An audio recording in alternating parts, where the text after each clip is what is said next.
नमस्कार दोस्तों, सुप्रभात। आज 23 जनवरी 2026, दिन शुक्रवार, तिथि पंचमी है। चलिए देखते हैं आज की 15 मुख्य खबरें पर।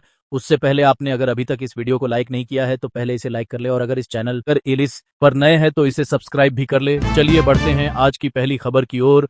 जम्मू कश्मीर के डोडा में सेना का वाहन खाई में गिरने से 10 जवान शहीद हो गए। हादसे पर प्रधानमंत्री नरेंद्र मोदी, राहुल गांधी और मल्लिकार्जुन खड़गे ने गहरा दुख जताया। नेताओं ने शहीदों को श्रद्धांजलि दी और घायलों के शीघ्र स्वस्थ होने की कामना की। मुंबई मेयर चुनाव 2026 में मेयर पद महिला कोटे में जाने के बाद सियासी बवाल मच गया है। लॉटरी प्रक्रिया के नतीजों पर उद्धव ठाकरे गुट ने गंभीर सवाल उठाते हुए पारदर्शिता पर आपत्ति जताई है। वहीं सत्तारूढ़ गठबंधन ने इसे नियमों के मुताबिक बताया है। मामले को लेकर राजनीति तेज हो गई है।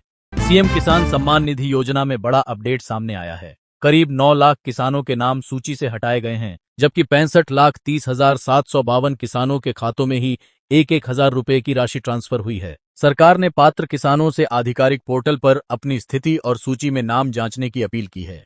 इंडियन एयरफोर्स राफेल के अलावा और आधुनिक फाइटर जेट खरीदने की तैयारी में है। दो तरफा युद्ध की चुनौती को देखते हुए आईएएफ अपने बेड़े को मजबूत करना चाहती है। सरकार नई डील और विकल्पों पर विचार कर रही है ताकि चीन और पाकिस्तान दोनों मोर्चों पर देश की वायु सुरक्षा को और ज्यादा ताकत मिल सके।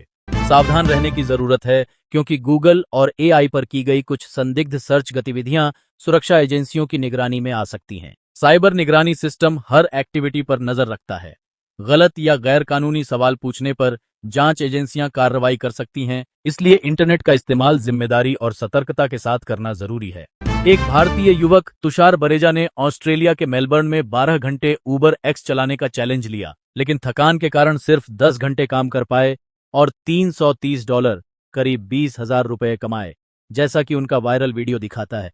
उन्होंने सुबह 4 बजे शुरुआत की, मेहनत, थकान और कमाई का असल अनुभव साझा किया, जिससे सोशल मीडिया पर भारत और ऑस्ट्रेलिया की उबर कमाई की तुलना हो रही है।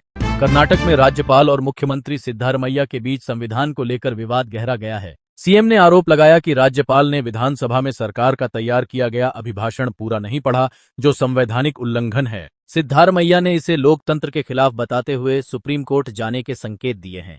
राहुल गांधी मनरेगा बचाओ सम्मेलन में सिर पर गमछा और कंधे पर कुदाल रखकर पहुंचे।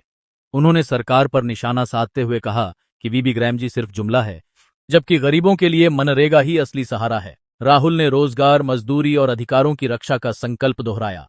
हाल में केंद्र सरकार ने अटल पेंशन योजना को आगे भी जारी रखने का फैसला किया है। इसे अब वित्तीय वर्ष 2030 से 31 तक बढ़ा दिया गया है। इससे असंगठित क्षेत्र के कामगार और कम आय वाले नागरिक रिटायरमेंट के बाद भी 1,000 रुपए से 5,000 रुपए तक की गारंटीड मासिक पेंशन पा सकते हैं, जो उनके योगदान और उम्र पर निर्भर करती है। इस विस्तार से योजना के व्यापक लाभ उठाने और सामाजिक सुरक्षा को मजबूत करने पर जोर दिया गया है। खुफिया एजेंसियों ने पाकिस्तान की आईएसआई और जैश-ए-मोहम्मद द्वारा कोड 2626 नाम से एक संभावित समन्वित आतंकवादी साजिश का खुलासा किया है, जिसमें 26 जनवरी गणतंत्र दिवस के आसपास भारत में बड़े हमले की योजना बताई जा रही है। यह योजना खासकर दिल्ली और जम्मू कश्मीर जैसे संवेदनशील इलाकों को निशाना बनाने की चेतावनी देती है। सुरक्षा बलों ने सुरक्षा बढ़ा दी है, संदिग्धों के वांछित पोस्टर जारी किए हैं और पूरे देश में हाई अलर्ट जारी किया गया है ताकि किसी भी संभावित हमले को रोका जा सके। नया गणतंत्र दिवस 2026 कार्यक्रम भारतीय वायुसेना की उड़ान का खास हिस्सा रहने वाला है, जिसमें सिंदूर नामक फॉर्मेशन को आसमान में प्रदर्शित किया जाएगा। यह विशेष फॉर्मेशन ऑपरेशन सिंदूर से जुड़े लड़ाकू विमानों 2 राफेल, 2 SU-30, 2 MiG-29 और 1 जगुआर जेट के साथ उड़ान भरेगा, जो देश की एयर पावर और बहादुरी का प्रतीक है। कुल मिलाकर 29 विमान इस फ्लाई पास्ट का हिस्सा होंगे और यह भारत की सैन्य क्षमता का प्रभावशाली प्रदर्शन माना जा रहा है। प्रधानमंत्री नरेंद्र मोदी मदुरंथकम से एनडीए का चुनावी अभियान लॉन्च करेंगे।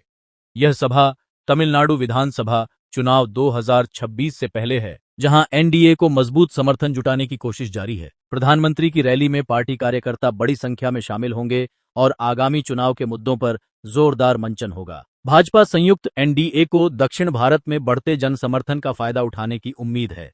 भारत का इकलौता रेलवे स्टेशन, जहां 2 प्लेटफॉर्म के बीच से निकलती है रोड, एक साथ दौड़ती हैं कार और ट्रेन। आपको बता दें कि ये रेलवे प्लेटफॉर्म कोलकाता के हावड़ा जंक्शन पर है। दावा है कि यहाँ पर प्लेटफॉर्म 8 और 9 व प्लेटफॉर्म 21 और 22 के बीच में एक रोड निकलती है जिस पर प्राय बाइक और कार की आवाजाही देखने को मिलती रहती है।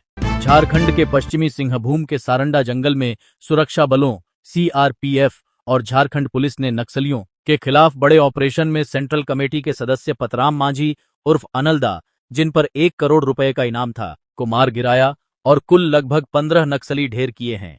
यह कार्रवाई नक्सलवाद के खिलाफ जारी अभियान में एक महत्वपूर्ण सफलता मानी जा रही है। केंद्रीय गृह मंत्री अमित शाह ने इस ऑपरेशन को देश को नक्सल